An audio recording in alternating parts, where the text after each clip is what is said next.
Inanunsyo ngayon ng online marketplace na Multiply na tuluyan na silang magsasara sa Mayo. Sa kabila kasi ng mga pagbabagong ginawa sa website, hindi nito kinayang makipagsabayan sa iba pang social networking sites. Magbabandila si Pia Gutierrez.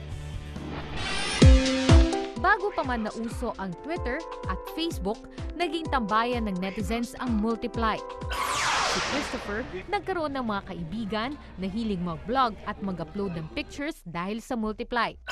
Nahubog yung aking personality doon. Yun yung naging leeway ko in terms of problems, minsan happiness. Kaya gaya ng ibang users, ikinagulat niya ang anunsyong magsasara na ang Multiply sa Mayo. Taong 2012 nang i-revamp ang Multiply. Mula sa social networking site, ginawa itong online marketplace na nag-ooperate lang sa Pilipinas at Indonesia. Pero bigo nitong maisalba ang website. Tingin ng isang eksperto, hindi kinaya ng Multiply na makipagsabayan sa mabilis na pagbabago sa social media. Naungusan ito ng Facebook at Twitter.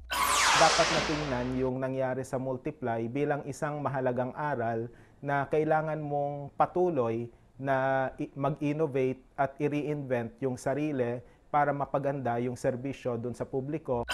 Ganito rin ang nangyari noon sa Friendster na napilitan ding mag-transform bilang isang gaming website. Naniniwala naman si Araw na malayo itong mangyari sa Facebook at Twitter. Ang malinaw na usapin sa Facebook at Twitter, naging bahagi na ito ng ating araw-araw na buhay.